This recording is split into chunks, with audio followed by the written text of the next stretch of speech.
Hey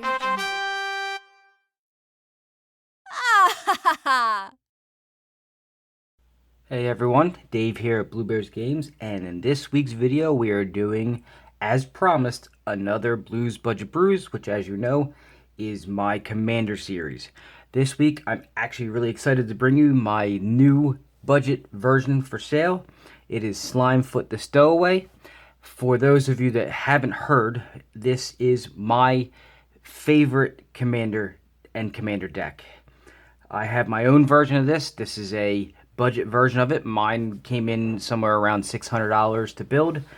This is pretty similar to it. While not exact, it's pretty close. So I'm going to go over what I have as the build, and you can see what's in here, and we'll go from there. So, if you don't know who Slimefoot is, get to know him. Slimefoot is a black, a green, and 1. It's a 2/3, so it's a 3 to cast 2/3. It's a Fungus. Love it. Fungus Tribal is my favorite right now. And whenever a sapperling you control dies, Slimefoot the Stowaway deals 1 damage to each opponent, and you gain a life. So it's an aristocrat itself. And then for 4, and as much as you can afford to pay, you can create a 1/1 green sapperling token. Or basically, you can go infinite in this deck if you do it correctly. I actually have a way to show you that, but not right now. Right now, we're going to go over the budget deck. So let me go over all that with you. So as always, I start off with all the lands. Let me zoom out a little bit so you can see. So for budgetary reasons, I went with the following. Temple of Malady, obviously the green-black dual. Winterbloom Campus, or Witherbloom. I'm happy that Strixhaven came out with these. These comes into play tap dual lands that actually can scry, so they have a purpose other than mana, so I like them. I'm going to start using them as much as I can get my hands on them. Jungle Hollow comes into play, give you a life. It's the Guild Gate for green-black. Foul Orchard, another dual. Not true dual, obviously, on any of these. These are the end of the battlefield tapped duals. Oran Reef Vastwood, or Oran Reef the Vastwood. It comes into play tapped, but it taps to add a green. But it also taps to put a +1/+1 counter on each green creature that entered the battlefield this turn. And obviously, you saw it earlier, Slimefoot himself, he puts a lot of green tokens into play if you do it right. So, that's a pretty good inclusion. Grim Backwoods. It taps to add a colorless, but then it also can be used, its ability to sacrifice a creature to draw a card. Again, you're going to have a lot of sacrificial lambs. This is going to be helpful. Mirrored Landscape to go grab lands, and because we're in a 2-color deck, I have not many, but some less on some lands than others, and I'll explain that in a second. But this goes and grabs 2 basic lands that share a type. So if you're short on 1, you can go get it. Terramorphic Expanse, basically just mana fixing. And Evolving Wilds, again, more mana fixing. Cave of Temptation, because you're casting a lot of creatures. If you want to make Slimefoot bigger so he has more stability and can survive more, you'll use this. If you want to beef up another creature that's big in here, you can do that as well. And then the rest are Forests and Swamps. And I think I'm uneven. I think I have more Forests than Swamps. Again, when I do a deck video build, I always put a link to the actual full deck for MTG Goldfish, where it shows you everything in the deck by set, so everything should match. So those are the lands we're going to put in Slimefoot. We're in green, so we're going to have Ramp. I'm not using Mana Rocks for this deck, because green can do it itself. It's the one color that can, so whenever I do a green deck, I try to shy away from Mana Rocks and go more with stuff that can get the lands either into your hand or into play. So we start with Open the Gates. Because it can go grab a gate, which is the Golgari Guild Gate, or it can go get a basic land. Reclaim the Wastes. It's 1 to cast, and it lets you go grab a land and put it in your hand. It's a basic land. But then if you kick it, so if it's later in the game and you want to thin your deck out more, you can go grab 2 instead. Natural Connection, of course, goes and grabs a basic and puts it into play. Beneath the Sand, same thing, but if you're later in the game and you don't need it, you can cycle it away to draw a card. Map the Wastes does the same thing as the other 2, but it bolsters, which means it puts a +1/+1 counter on a creature you control. Far Wanderings, it can go grab a basic land and put it in play tapped, but if you have Threshold, which means if you have at least 7 cards or more in your graveyard, you can go ahead and grab 3 basic lands and put them into play tapped, so pretty good. Grow from the Ashes, it's a kicker, so if it's not kicked, it searches for a basic land and puts it into play just like the other ones does. If it is kicked, then you can go ahead and grab 2 as well.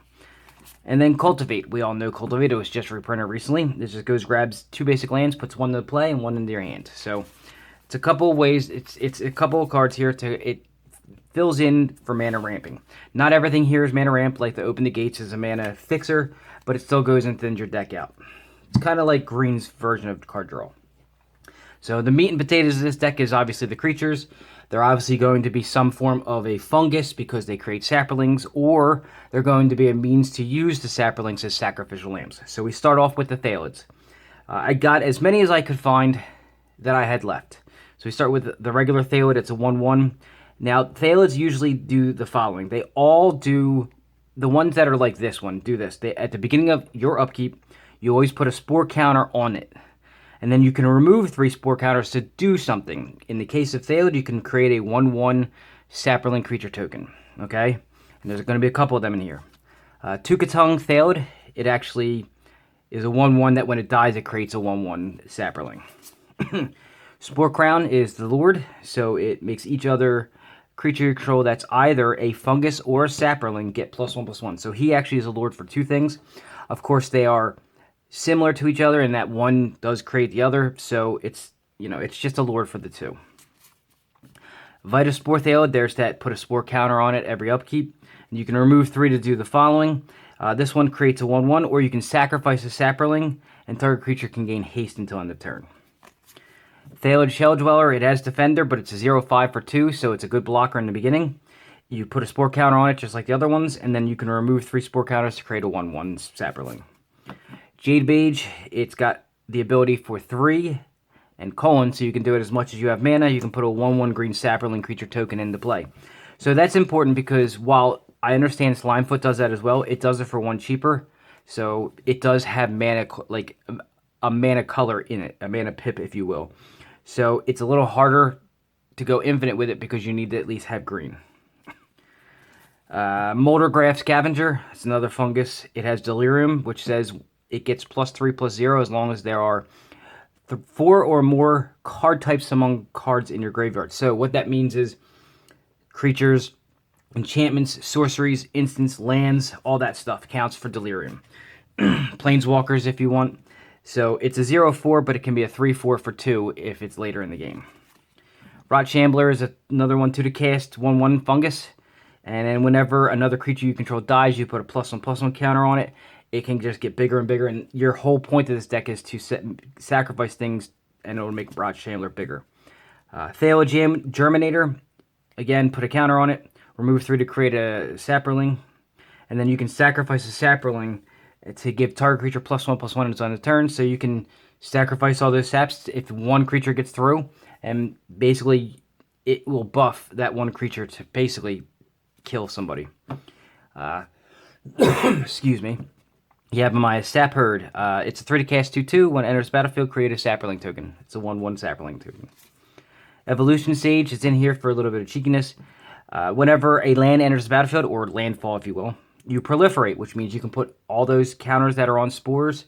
Every spore gets 1 more if you want, and other things if you will. There are some ways to put +1/+1 counters on things in this deck, and I give some upgrade options for you that you can do that as well, and it will add that counter as well. Mold Shambler, it's a 4 to cast 3/3 with kicker of 2. When it's kicked, it enters the battlefield and it destroys target non-creature permanent, so it can kill anything that's just not a creature, and that includes things that don't have the creature type here. There are a lot of cards nowadays that are multiple types, so you have to be aware of that. Spore Sower Thalid is 4 to cast 4/4, so great power toughness for casting cost. At the beginning of your upkeep, put a spore counter on each fungus you control. That includes himself and every other fungus, so they automatically get their own, the ones that do. This one puts them on any fungus, even if it doesn't have the ability to do so. So now what happens is you can put spore counters on all of your other funguses, even if they don't have the ability to remove them or do anything with them. And I'll explain that in a second. Sporoloth Ancient takes those spore counters and says, at the beginning of your upkeep, put a spore counter on it, and then creatures you control have the following. You can remove 2 spore counters from this creature to create a 1/1 green sapperling creature token. So these 2 together make it so that all your funguses, no matter if they have the ability or not, can do it, and for cheaper. So that's the combo there. Spore Mound creates infinite combos everywhere. I'll explain that at the end. For 5, it's a 3/3, and then whenever a land comes into play, create a 1/1 green sapperling creature token. I did not include the infinite in here for a reason. I don't have the second card because I did it in a different deck that I'm also selling. So that's the reason why I don't have the infinite in here. I will tell you the card, and it is Life and Limb. You must have a sack outlet, though, to stop the loop, or else the game ends in a draw. Death Spore Thalid, 2 to cast 1/1. It's a zombie fungus, which, fungus I didn't know had a ability to die and be reanimated. But at the beginning of your upkeep, you put a spore counter on him as well, and then you can do the remove 3 to create a 1/1 green sapperling. And then you can sacrifice a sapperling to give target creature -1/-1. That's important. You can actually kill indestructible creatures in this deck because of Death Spore Thalid. Lampad of Death's Vigil. It is a 1/3 for 2, and for 1 and sacrifice a creature, which you should have plenty of sacrificial lambs. Each opponent loses a life and you gain a life. It is not a tap ability, so you can do it as often as you can if you have the mana and the creature to sack. Deathbloom Thalid, it's a 3/2 for 3. When it dies, it creates a 1/1 green sap token. Spark Reaper, another version for sacrifice, or to basically use sacrificial lambs. It's a 3 to cast 2/3 for 3 and sacrifice a creature, and you can again do that for as much mana and as many tokens as you have if they correlate. And then you can also do a Planeswalker, but we don't have them in this deck right now. You gain a life and draw a card. There's some extra card draw in there for both colors. Same thing with Soul Reaper of Mogus. So for 3, a black and 2, sacrifice a creature, you draw a card. You just don't get to gain the life. So this one's the worst of the two, just because this one gets you a life and draws a card. Ruthless Knave. So for 3, and sacrifice a creature again, as much mana as you have and as many creatures as you have, if they correlate, you can create 2 colorless treasure artifact tokens, not creature tokens. And they are, obviously, if you know what treasures are, they are artifacts that sit in play, and they can sacrifice like a lotus petal, where they sack to add a mana of any color. Now, you can also sacrifice 3 of those treasures to draw a card if you want. Bushmeat Poacher, 1 and tap and sacrifice another creature, and you gain a life equal to, you gain life equal to that creature's toughness, and you draw a card. So this one you can't do more than the amount of times you can tap or untap him. But he is a 2/4, and he does net you extra life. Thalid Omnivore, this one does not have the thing where it can create a token, but it does have, for 1 sacrifice a creature, it itself gets +2/+2, and if you sacrifice a sapling, that way you gain 2 life. So I put a little bit of resiliency in here with the gain life. Crows the Guild Mage, it's a 2 to cast 2/2 for a green, a black, and a 1 of any. Target creature gets +1/+1 and intimidate until end of turn, which means it just can't be blocked by anybody that shares a color with it. And then for a black, a green, and 2, and sacrifice a non-token creature, you can put X 1/1 green sap creature tokens, basically create X sap tokens equal to the toughness of that creature that you sacked. And then the last creature in here is Corpse Jack Menace. It's a 4 to cast 4/4, so power toughness 4 to 4. If 1 or more +1/+1 counters will be put on a creature you control, twice that many +1/+1 counters are placed on it instead. And this is actually in here as a placeholder for upgrades. This deck can really benefit from Corpse Jack Menace if you put a couple of the upgrades in here. So I'll go over that later. So that's just the creature section. Now we have the spell section, and the spell section is kind of like utility spells, and it's going to be in 3 sections, all right? So first, we're going to go with defense. Broken Bonds destroys an artifact or enchantment and lets you put a land from your hand into play. So if you're drawing a lot of cards, you can drop an extra land that you've drawn. Return to Nature destroys an artifact, an enchantment, or it exiles a card from a graveyard. You can choose one of those. It's in here because sometimes graveyard hate is needed. Wilt destroys an artifact or enchantment as well, but it also cycles away if you don't have any targets. Broken Wings destroys an artifact, enchantment, or a creature with flying because you don't have a lot of defense for creatures with flying. Crushing Vines, again, destroys an artifact or a creature with flying. Again, you don't have a lot of defense against flying creatures. Crushing Canopy destroys an enchantment or a creature with flying. If you notice a small theme here, I was trying to eliminate some of the weaknesses in the deck, which is flying creatures. Bone Splinters, you sacrifice a creature. Obviously, you're going to sack a sap. And when you sacrifice the creature, you get to destroy any creature. So that's anything on the board that's not indestructible. Same thing with Spark Harvest. Only you don't have to sacrifice a creature. You can pay an extra black and 3. And you can also destroy a Planeswalker with this. So if you don't have a sap to sack for the to pay the additional cost, you can pay the mana, and then you can destroy a creature or a Planeswalker. Fungal Infection was just something I threw in there for fun. It's 1 to cast. It gives a creature -1/-1. It gives you a sap token. And Oblivion Strike is for those pesky little things that just can't be removed. It exiles a creature, so if there's a creature out there that you just can't destroy, you can just exile it. And then the mass removal spell I have in here is Gaze of Granite. So it's 2 black, a green, and X. And you destroy each non-land permanent with mana value X or less. That includes everything on the board. That's every permanent type in the game. So those are the defensive, sort of spells. Here are the token generating spells for Saprolings. This is how you're going to start amassing that horde. Saproling Migration. It creates 2, but if you kick it, it creates 4 tokens. Spore Burst. Put a 1/1 green sap token in play for each basic land type among lands you control. In this deck, you're going to have 2, so it's going to give you 2 sap tokens. Spore Swarm, it's 4 to cast, and it simply just creates 3 1/1 sapling tokens. Scatter the Seed does the same thing, only you can convoke it, which means you can use the creatures that are in play to help you pay for it, or pay for it entirely.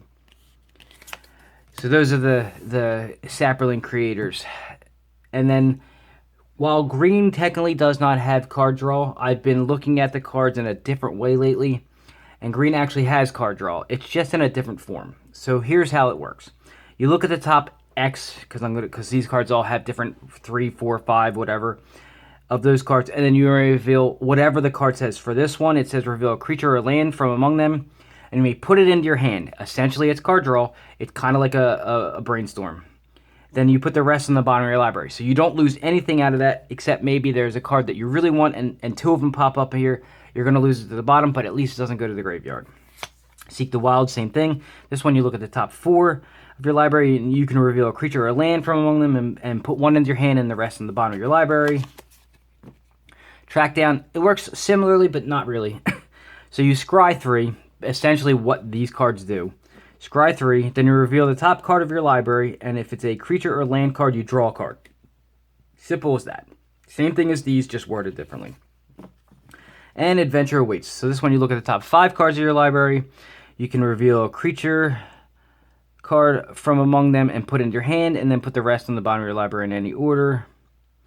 If you do not put a card into your hand this way, you can draw a card. So you can basically scry 5 away, if none of them are what you want, just to draw a card. So it's a little bit of a bonus. So that's just some of the utility spells that are in this version. We've got what I call utility cards. These are all different forms of utility for this deck. Some of them are enchantments, some of them are other things, artifacts. We're going to start with Fungal Plots. It's an enchantment that costs 2 in play. You can pay 2 and then exile a creature card from your graveyard, and you create a 1/1 green Saproling creature token. Or you can sacrifice 2 saps to gain 2 life and draw a card. It works for both instances. It helps you in any way you can. So it either gains you life or draws you cards, or you can create sapling tokens that eventually will turn into that. Next is Night Soil. It might be hard to read because it's an older card, but it's 2 green. You pay 1 and remove 2 creature cards in any graveyard. That's important. So you exile 2 creature cards from any graveyard. They have to be from the same graveyard, but from any. It doesn't have to be yours. And then you create a 1/1 green Saproling token. So this is kind of one of those things where it's anti-recursion and it's pro-create sap tokens. Fists of Ironwood, it enchants a creature, and when it comes into play, it creates 2 sap tokens, and the enchanted creature has trample. I mean, the trample part's not really there. I did it because it's a 2 to cast thing that creates 2 sap tokens, and you should have something in play that you can enchant. Curse of Predation. Now, this is where Corpse Jack Menace starts to work in this deck, but it can get much better with some of the upgrades. So Curse of Predation says that you enchant a player, and then whenever a creature, it doesn't have to be just yours, it's anybody's creature, attacks that player, you can put a +1/+1 counter on it. Yes, it helps your opponents, but it makes it so that your opponents are more likely to attack somebody else other than you. Verdant Embrace, and the reason why Verdant Embrace is because I couldn't find a Verdant Force. So the next best thing is the 5 to cast enchantment that does what Verdant Force does. It gives the creature +3/+3, and at the beginning of each upkeep, create a 1/1 green sap token. So each upkeep is important. So all of your opponents. So by the time it comes back to you after you've played it, you'll have, if you're in a pot of 4, you'll have 3 tokens that you didn't do anything for. So Sanguine Bond, because this deck is kind of an aristocrat style deck. I did not include those in here, and there's a reason for that. But Sanguine Bond, as you know, whenever you gain life, target opponent loses that much life. When you're doing loops and stuff like that with sap tokens with Slimefoot out, whenever you sack whenever a sap dies, if Slimefoot's out, everybody loses life except for you. You gain a life, and then when you gain a life, they also lose another life. So it kind of helps with that aristocrat's theme. Necrogenesis, 2 to cast enchantment. Pay 2 and exile a creature card from a graveyard. Remember what I said with Night Soil? It's kind of similar to Night Soil. The only difference is it's a black instead of 2 green. It's black-green instead of 2 green. So you pay 2, exile a creature card from a graveyard, then you put a 1/1 sap token into play. So I wanted to make sure that you had options for that, and it was redundancy at best. Moldavine Reclamation, whenever a creature you control dies, you gain a life and draw a card. Simple as that. Contagion Clasp, again, we're going to go with Proliferate. Again, we put counters on everything. You can even put -1 counters on things that have them already on your opponent's side. So keep that in mind as well. Witch's Cauldron for a sack outlet and the artifacts. It's pay 2, tap it, and sacrifice a creature, and you gain 1 life and draw a card. So more card draw. And Fungal Rebirth. Return target permanent card from your graveyard to your hand, and if a creature died this turn, which it should have if you're going to play this, you create 2 1/1 green sap tokens. And the last card is going to be the win con that's in this deck. It's Overrun. Anybody who sees my videos or pays attention to how I play, when it comes to swarm decks or token decks or what have you, Overrun is always a great option. It gives everything +3/+3 and trample. Basically, it's a game ender. So that's the deck I put together as far as the budget build version of Slimefoot. As far as that goes, remember, I sell this deck. This is $40. You go to the Facebook page and send me a message, or you can email me at bluebearsgames@gmail.com, and I'll go ahead and we'll go over everything you need to know. As far as the upgrade section go, first things first, this is going to be quicker than normal. I actually have an upgraded version of Slimefoot built. Now, it is missing some stuff, and I need to upgrade it myself a little bit because I didn't have some of the cards. But here are the cards that I am trying to acquire for the deck and what I have acquired for the deck. So these that I'm about to give you will be what I'm also adding to my version. For if you want to see the current version I have, it is in my playlist. So just look up Slimefoot the Stowaway, Blues Brews, not the budget version, but just Blues Brews, and look up Slimefoot, and you'll see that deck in its non-budget form. Again, it needs some upgrades, and I have some stuff I have to put into it, and I'm going to go over those things with you right now, okay? So, let me put this here and this here. All right, so we're going to start off with the lands. Obviously, I don't have these, or I have not put them in yet. So I don't have a Bayou. I suggest a Bayou and all of the stuff that goes along with that. So I'm not going to picture here every version of a card that you can do. I'm going to tell you them. I'm going to put up the Bayou for you, but then I'm also going to mention that Overgrown Tomb, the Fetch Land, Verdant Catacombs, the one that comes into play untapped, the Check Land, the Filter Land. You've got all these versions of the cards. It can benefit every deck to have a good mana base. Gaia's Cradle, especially in a deck like this, you're creating a lot of creatures. It can net you a ton of mana. And for card draw, I can also mention Nykthos Shrine to the Nyx could go along with the Gaia's Cradle. You should have a lot of different colors on the board, a lot of mana pips or devotion, if you will. So it can help also ramp you up a little bit. War Room and other things like War Room, which are lands that let you draw cards. There are a couple of them. It'll do 2 damage to you on War Room, but it's worth it because you're going to gain life from everything anyway. So War Room is a good example of something you'd want. As far as the ramp, now, the ramp is a little different. All you can do with the ramp, and even my own personal deck has some of the ramp that's in this deck, I'm going to change them out though, and this is what I would suggest. Nature's Lure goes and grabs the forest. 3 Visits also goes and grabs the forest, and they're 2 to cast, so they're cheaper than the 3 to cast. And a Farseek added into the mix, kind of like the Cultivate. Those should help you go and grab things quicker. It should be a little bit cheaper on the mana. It should bring your curve or your mana value of your deck down. And if you wanted to go with a couple things, and I would suggest only a couple of these things, if you wanted to like hyper, I guess, ramp your deck, you could do a Mana Crypt because it's free. It's 0 to cast and adds 2 colorless. I would put something like a Thought Vessel, and I know I said Mana Rocks and green don't work, but some of them have utility. So like a Thought Vessel, it helps keep your hand with no maximum because you're going to be drawing a lot of cards. And then Arcane Signet, and I don't like using Arcane Signet in 2-color decks. Most of the reason why I didn't like using Arcane Signet in 2-color decks is because at the time that I made that rule up, I didn't have a lot. I now have a bunch of them because I've gotten them in different various forms. So now I'm going to start telling you, in 2-color decks, for my builds, I would suggest putting them in there. So, as far as creatures go, there is a Thalid, and there's a couple of Thalids that I don't have in here. The one I'm going to mention is Psychotrope Thalid. That one's the one that you can sacrifice a Saproling to add 1 mana of any color. It kind of helps you ramp a little bit as well. And there are a bunch more, well, not really a bunch. There's a couple more that you can look into if you want to do it. I always tell everybody this. I have Android, so use MTG Familiar if you have Android. And you can put in there parameters, and you can put in Fungus, and then you can put in the text line Saproling, and you can see what fungus is out there, what creates Saprolings, and you can kind of change in and out the Saprolings or the Thalids that you want in here, or the Fungus in general. I would go with the Cryptcast. It has a couple of things it can do.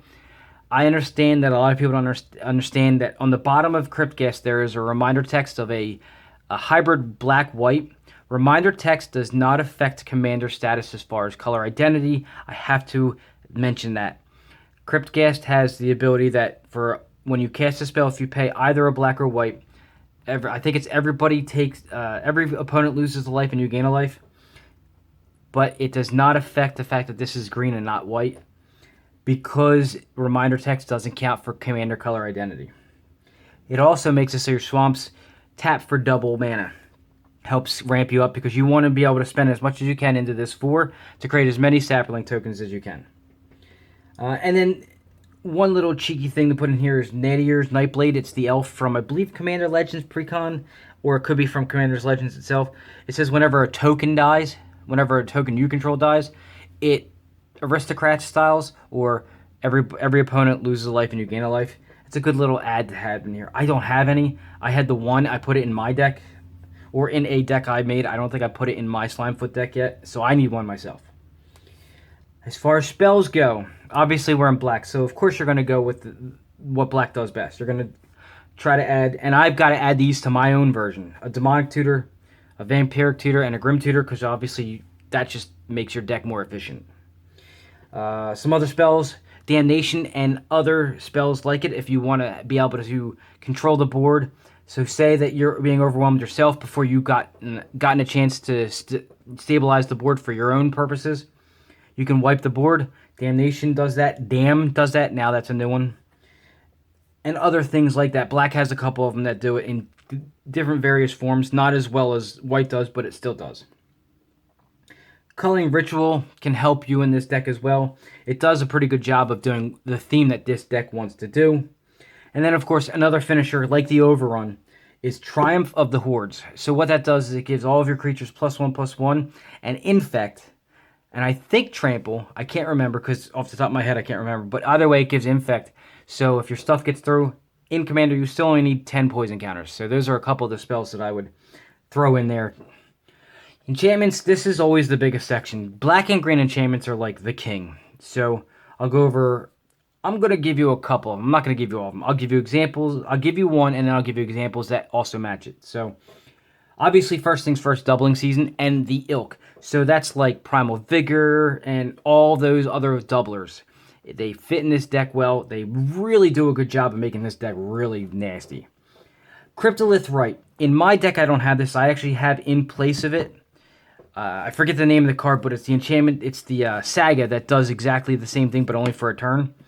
And for me, I was trying it to see if it would work. I don't like the one turn. Cryptolith Right makes it so that all your creatures tapped add a mana of any color. So it helps ramp you as well. It's an enchantment that stays in play, and all of them do it. And trust me, there's a lot of creatures that this deck makes. And of course, Bastion of Remembrance. I don't know what I did, but I put them all in all these, the first generation of decks I built, or I put them in my own decks, and I'm out of Bastions of Remembrance, but it's basically an enchantment aristocrat style card. So basically, it's an enchantment, it creates a 1/1 human, and then every time a creature you control dies, all your opponents lose a life and you gain a life. So why wouldn't you put that in here? Dictate of Erebos, because whenever a creature you control dies, and there's another one, I have it in my version. The reason why I'm only giving you Dictate of Erebos is because I have the other version in my version. So whenever a creature you control dies, each opponent sacrifices a creature, I believe is how it reads. Life and Limb, I mentioned earlier, creates a infinite combo. As long as you have a sack outlet to stop the combo from becoming an infinite loop that makes the game end in a draw. And Black Market, because every time a creature dies, you put a counter on it, and then you can, at the beginning of your first main phase, you remove all the counters. I'm sorry, you add mana to your mana pool equal to the number of counters on it. You never remove the counters unless something tells you to. Phyrexian Arena helps you draw cards. In the same line as that, Sylvan Library and Abundance, if I haven't explained that combo to you yet, just message me and I'll explain it to you. But basically what that does is it allows you to basically draw 3 cards a turn, but you're not really drawing them, you're putting them into your hand. And I'll explain that if you need the explanation. Along that same line of drawing cards, Necropotence could work in this deck because you're gaining life a lot with the aristocrat style stuff going on, so Necropotence shouldn't hurt you too much. One of the newer cards created recently is Trudge Garden. I want to give that a try in my version as well. And Attrition, because you can sacrifice a creature to make somebody destroy. I believe it's a non-black creature. And lastly, and I say lastly because I'm not a big fan of Planeswalkers, I'm going to go into the artifacts section. I actually am missing one in here, so actually I'm not. I'll explain it. So I have in here the altars, and that's Phyrexian Altar or Ashnod's Altar. Ashnod's Altar with a doubling season or any doubler goes infinite with Slimefoot. I have it in my version. You've seen it. The reason why I'm mentioning Phyrexian Altar specifically here is because I don't have one, so it's not in my version. Would love to get one. They're like 70-something bucks. I mean, I could trade for it, but nobody has it and nobody wants to give it up that I know. So Phyrexian Altar, Ashnod's Altar, great place, great additions to Slimefoot. Specifically, they make it go infinite. Bolus's Citadel, because you're gaining life. You know, it's not a terrible thing to be able to cast all of your stuff by paying life instead of spending mana, because you can technically make life an infinite resource in this deck if you do it right. So keep that in mind as well. And then the last thing I'm going to mention, I'm not sure if I'm going to try it. I think it could work because it'll make everything in here great. Maskwood Nexus, which was just printed recently, makes every creature in your deck and every creature types, so they would all be funguses, so they all benefit from everything. So that's an interesting way to look at it. I'm going to probably give it a try just to see how it works. But who knows? That's just a suggestion I would put in there. So, and again, if you want to see other ways to improve this deck, go to my original build. That's mine. That's the one that I play with. Again, it's my favorite deck at the moment. Out of the 40 or so decks that I have, it's probably the one that I'll keep together no matter what happens. My favorite deck. I have been waiting since Fallen Empires to make a Thale deck, and they finally gave me the option here with Slimefoot. So I enjoy it. I think you will too. So if you would like to enjoy a deck like this, I've said it before, go to the Facebook page and message me, bluebearsgames@gmail.com. Put a comment in the section below to get a hold of me. This deck is for sale. It's $40, and if you buy more than one commander deck from me at a time, they're each $35 plus shipping. So get a hold of me however you can. Anyway, that is my time for the week. I want to thank you for watching. I also want to remind you, please like the video, subscribe to the channel if you have not done so yet, and share this video out to somebody who may or may not like this for the build or for the purchasing of it. Whoever wants to look at it or actually wants to purchase it, they may be interested in it. If you know anybody, send them the link. All right? Anyway, that's my time for the week. I want to thank you for watching. Hopefully you enjoyed what I had to say. If you have any questions, comments, or concerns, or any feedback, positive or negative, go ahead, and I've already told you how to get a hold of me. Just go ahead and get a hold of me and we can talk. Other than that, have a good week, and I will see you all next week.